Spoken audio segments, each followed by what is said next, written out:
the fight with your son and Terence Crawford. After the fight, you mentioned like it was the preparation that you saw as an issue going into that fight. When you noticed that leading into the fight, how are you feeling on fight night? Are you trying to implement a change, or is it too late there at that time to kind of speak on the changes that you see that need to be made? Well, yeah, it's too late at that point. It's too late at that point for anybody to change anything. You come with what you came with, and if your guns are loaded, you firing off. Gotcha. If you're not loaded somewhere and you shoot, you got it to shoot. You ain't got it, right? In this particular situation, without getting into too many details. I want to get into the details. Don't cut me off so soon, man. No. I can't get into the details because, that's my son. More than anything else, that's my son. So October 20th, 1987, Shawn was born. I was his father. He was my son. He was not a boxer. I was not a trainer. I was training people, but, no, I was still boxing at the time. Hey, so that's who he was. November 20th, 2021, he retires. He's my son again. I'm his father. There is no more father. There's no more trainer and boxing with me and him. He's just my son again. So in that particular situation, when I say things in the preparation, there were things that I would notice that other people wouldn't notice. Because I've been around him all his entire life. There were things that I seen that other people didn't see. So I was keen to that. My eyes were aware of that. My ears were aware of that. And I'm listening and I'm watching and I'm seeing. And so the most key thing that stood out of everything else, the kid had over 275 amateur fights. He's never been put down. Right? Then we get to the pros, and he's never been off his feet, right? In a professional fight, we had Errol Spence knocked down where his glove touched the ground. We did have a flash with Adrian Broner, but he was coherent, looked at me, and we knew where we were at. The most telling thing here is he went down twice in one round. That's never happened before.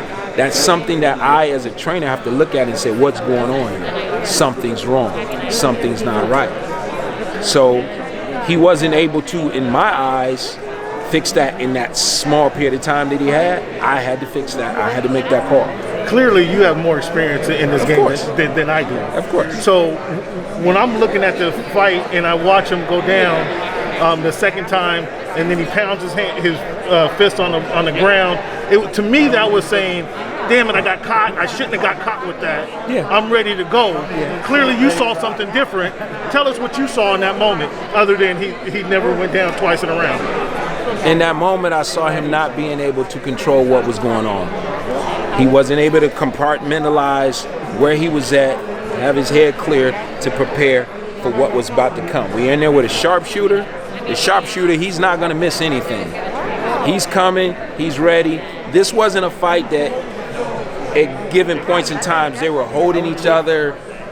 There were lulls in the action. This wasn't going on. These guys were boxing, and they were coming back and forth throughout the whole entire fight. If this had been a fight where I seen that one or the other had slowed down enough where they were taking time, holding each other, right? Maybe the referee had to break them apart a lot. That wasn't what was going on. So I had to make a decision based on what I saw. And the most intelligent person that I know, who's done everything you see here today, put everything you know going on here today, anything and everything that you've seen at the highest level of boxing, from Mayweather, Pacquiao to Wilder, Fury 1, 2, and 3, said to me, Kenneth, no one knows the sheep better than the shepherd. And what that essentially means is I've been watching this kid from birth to where he's at today. And at that point in time, I made a decision based on what was best for him. I'm sorry, I don't want to take up everybody's time, but my question is now, does you train other fighters? Yeah. Do you feel that you could have been too close to that situation to make that call? I respect you for making the call. I'm just asking a question. Could you have been too close to that situation to make that call and kind of pull the trigger kind of quicker than maybe necessary? Because you're right there. You've done it all. You seen it all. Could you have made that call? What I'm saying is you could not have. You could not. With that being your son, You could not. Listen. Could you have been too close to that situation? Listen, That's all I'm saying. You have to be close to a situation in order to understand a fighter. Okay, fair enough. All of my guys right now that I have, Shawn had 36 professional fights, 31 wins, 4 losses, 1 draw. I've got a kid that's 11-0, Malik Montgomery, 10 knockouts, NABO champion at 126.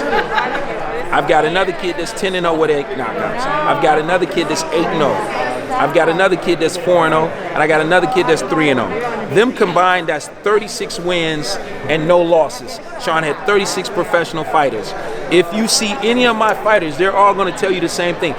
I live in Mr. Porter's house. I sleep in Mr. Porter's house. I eat at Mr. Porter's house. I eat at Coach's house. When Coach got tired of me eating at his house and sleeping in his house, he bought another house and he put us in it. Right? We are very close. I have to be close to the situations in order to guide them through the fire they have to go through. So there is no situation that anyone could be in that they would know better than me in that particular situation. I will give you the opposite but the same with Barry Hunter and Lamont Peterson. Lamont Peterson's very last professional fight against Lipinets, I was in the corner with Barry Hunter. 6 to 7 rounds into the fight, Barry said, "Kenny, take over." I took over as trainer. He never told me this was going to happen prior to. I took over as trainer. At that point in time, I became trainer. Guess what Barry did? Barry stepped away from the situation and he watched to make sure that his fighter was safe. And Barry stepped up on the ropes, up on the apron, and he stopped the fight. I didn't even know he was about to do it. That was his call. I don't know better than Barry in that situation. He's been with Lamont since he's 10 years old or even younger. I met Lamont when he was 10 years old. So no one knows better than the person who is the closest. The closer you are to the situation, the better education and information you have. You wouldn't know if Shawn was having situations going on at home that were bothering him. You wouldn't know if Shawn used the bathroom today and things didn't feel right. You wouldn't know if Shawn drank well before a fight. You wouldn't know if Shawn had a headache. You wouldn't know any of those things. Exactly. And that's you what don't I'm know asking you. exactly. You don't know about a corn that's on his foot. But I asked about the corn that was on his foot. Right. I didn't wait till fight night to ask about it. I asked about it weeks prior too. Gotcha. So the point I'm making is the minuscule, smallest, little, tiniest things is what's needed to be successful at the highest level. So you can never be too close. Never going to be too close. And the opposite of that is this. I let the fight go longer, he gets laid out, and we're talking about something different. And that's all my fault, right? Of course.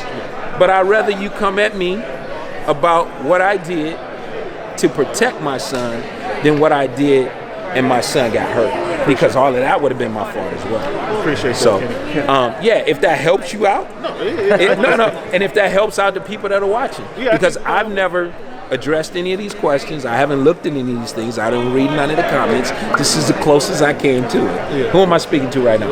Voice of the fans, Cameron Buford. All right, Cam, I appreciate that. Appreciate your time. Yeah, Thanks for breaking it absolutely. down. Absolutely. I came a little late, man. You might have answered this already. Hold on.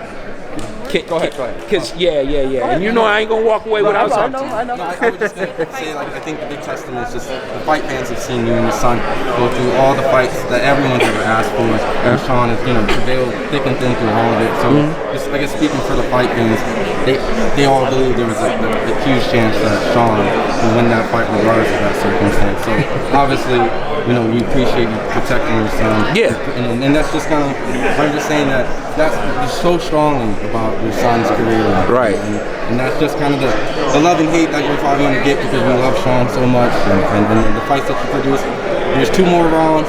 We wanted to see what could have possibly happened 2 more rounds.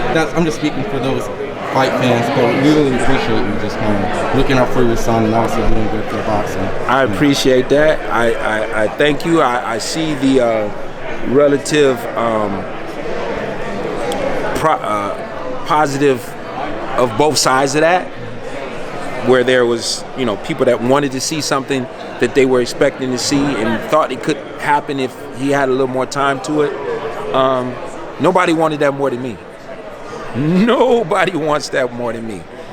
I do not want ever my son not to be successful in anything he's doing. If he's playing Monopoly, I'm not in the game, but I'm walking by and I'm like, dude, you need to buy that property. That's me, right? So nobody wanted that more than me. Wasn't there. It wasn't his night. Terence Crawford was doing what he was doing, and it was up to me to make that decision. But I understand, and that's a great perspective to put it. This is misguided. I don't want to call it misguided anger from fans, but it's just, I guess they don't know how to react with emotions when they see something like that, because it's obviously from. I know this ain't the same thing. And I get what you're saying, but I'm big on analogies. I'm big on quotes. If you have a child, a small child, take your child to the hood, go in somebody's backyard, got a pit bull, throw your child back there. If he can't defend himself, which he cannot, against that pit bull, it's going to hurt you, right? So I wouldn't do that. I wouldn't expect nobody else to do it.